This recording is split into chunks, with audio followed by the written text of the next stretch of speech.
the value of the moment. First time at a podium. It's like, man, a Dallas Cowboy podium is not a Jaguar podium. A Dallas Cowboy podium is not a Seahawk podium. The Dallas Cowboy podium is the biggest podium in the league with the most eyeballs. Dallas has more fans out of its area code than any franchise in the league. And from day one, Dak got it.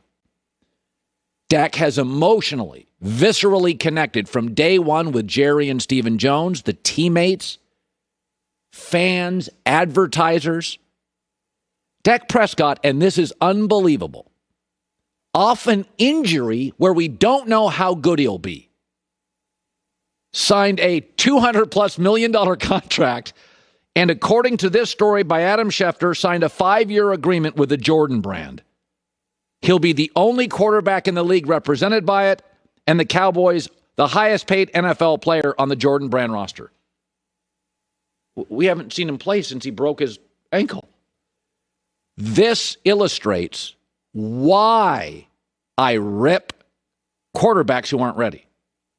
Because Dak is the example of what happens to you when you are.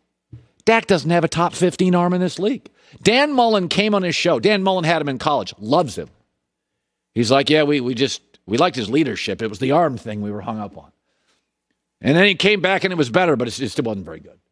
Dak's never had a big arm. He's never been the best athlete, the biggest quarterback, the best arm. But Dak, and this is why in the end, a lot of people argue he's worth the money. He's embraced Cowboy tradition. He embraced the pressure. He embraced the moment. He understood the temperature in the room. He didn't fight it. There is such value. Dak is what agents all across America should tell quarterbacks. That agents should look at Dak Prescott and go to their quarterback and go, you want to know how to do this game? Being quarterback's a little bit of a game inside a game, right? Like, just call Dak Prescott. I'll set you up a meeting with his agent, and you just talk to him, because that's how you do it. He's not as good as Russell Wilson. He doesn't throw it like Aaron Rodgers. He's not as big and strong as Josh Allen. He's not as fast as Lamar Jackson. He's going to be the highest paid player, Jordan Brand. For a minute, he's the highest paid player in the league. Leadership matters. Grown-up matters. Good at the podium matters. Embracing tradition matters. By the way, Twitter hated when he stood for the anthem. The organization didn't. 22% of Americans on Twitter don't play to it. 6% actually use it. He's not always done the popular thing, the cool thing, the lit thing. Not always done that. He's not always done that. He's not a sellout either. Because you know how it is now. If you don't play to Twitter, you're a sellout. Seems to me Dak's selling everything out. He's selling his shoes out. He's selling everything out. It's okay sometimes to put your arm around tradition, be a grown-up, not be cool, not play to Twitter. Dak Prescott is how you play the game beyond the game at quarterback.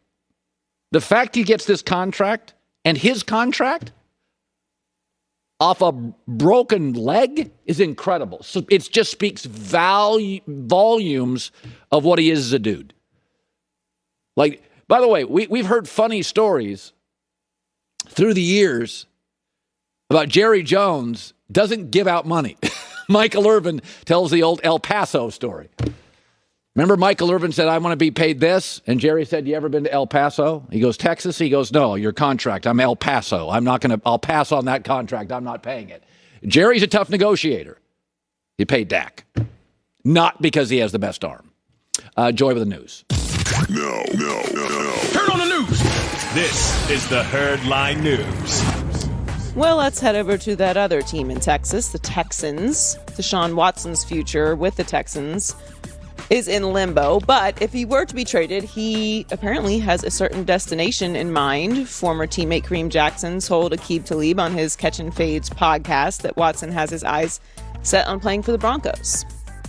Yeah, I got a great relationship with Deshaun. I've been talking to him the last couple of weeks, man, and like all he's been telling me is like, look, Jack, just tell him like that's where I want to be. Like he like that's why I want to be. He like, man, listen, that's why he like I want to be in Denver. The Watson trade conversation pretty much got shut down once all of the Right. allegations came out. Right. So this was a bit of news yesterday, just hearing anything about Deshaun Watson and certainly anything about the trade possibility, because we did know that there were a few destinations that he was interested in. Yeah. Denver has become like the hot spot now. Well, they've got really good players. I mean, I think players. It's not an ideal division.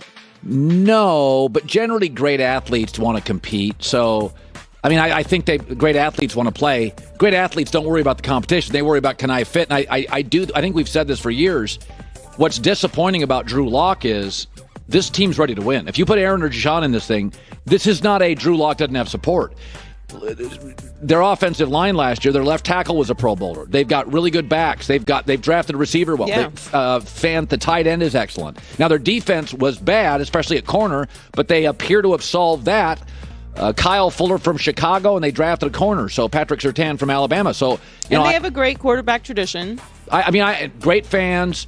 They have an altitude advantage early in the year. They always have. It's one of the best September winning percentages last 30 years. So I think fans may not look at Denver, but I think players look at Denver and think they got dudes. They got dudes. They got an old pass rusher, Von Miller. They got a new pass rusher, Bradley Chubb. Well, I mean, everyone that plays in Denver loves it, and it's a great organization, a great fan base, and great city. I'm not saying it from that perspective. I'm just saying, like, for Aaron Rodgers to end up in Denver, you're in a tough division now. Like, he's still obviously in his prime, but that's a harder division to win than the one that you're currently in. Not even close. And then, I mean, AFC South is a completely different conversation. So I think that's the most ideal place you want to be in if you're a high level quarterback. But obviously you're with the Texans, which are a completely dysfunctional organization. So that matters as well. I think Denver is a great destination for a quarterback. I'm just looking at it as you have to win your division first. So if you're going to preferred spaces, you have to look at it from that perspective as well as what you're going to have around you. So Giants running back Saquon Barkley says he's doing well with his ACL rehab, but he doesn't want to put a timetable on his return just yet. So he said, you know me, I'm going to take it one day at a time, just come in with my head down, ready to work. I'm going to be whenever my body tells me I'm ready, I'm able to show everyone I'm ready again. That's when I'm going to be able to go out there and hopefully be elite, what I was before, but even better. He suffered a torn ACL as well as an MCL and meniscus damage last season in week 2 against the Bears. It's an interesting division. I was looking at the Fox Bet over-unders on this division, and they go in line. Dallas is favored at 9.5 wins. No, wait. Dallas 8.5 or 9.5? Washington's 8.5. Dallas 9.5. Washington 8.5. Giants 7.5. Eagles 6.5. Eagles under, to me, is the best bet in the division. Everything else after that depends on injuries. I do think the Giants actually, Dave Gettleman has solved some of their issues. They went big into free agency, which I don't love, but the good thing what the Giants did, they have surrounded Daniel Jones with so many good players, there's no excuses. Yeah, that's why I don't have a problem with them going big in free agency. Yeah. You have to find out what you have in Daniel Jones. I think he has something. And one of the rules on this show is that we'll know by Thanksgiving if we're going to stick with Daniel Jones or not. You'll know if he's good. Which I think is fair. I think getting Saquon back will be a massive part of that. I think Saquon is the juice and the soul of this team, especially on offense. So, we're not sure if he's going to be ready at the beginning of the season. Season openers is September 12th against the Broncos. Hopefully he'll be available. If he's not available at the opener, he'll be available at the beginning of the season. But the Giants are just such an interesting team to me this year. Like, I really want to see, and I think they're going to be a lot better than people think that they are. Well, there's always a team in this league. I mean, our entire life, every single year, there's a team that pops, and we didn't see it coming. Like, we know Minnesota is going to be better than last year. Like, Minnesota's going to... The injuries were ridiculous. So they won 5 or some games. We know they'll be better. But there's always a team that pops, and you look up and you're like, wow. And it would not shock me in December if it's the Giants. They have that kind of... Their defense is great. That we like their coach. I mean, like, by the way, Miami last year was the team that we looked up and went, oh, my God, they're 10-6. Like... I guess there's always a team that we think is going to be great that completely falls off. So the Blazers recently let go of head coach Terry Stotts. Some names have been thrown around about potential hires, but one person who has apparently expressed interest is Nets assistant coach Mike D'Antoni.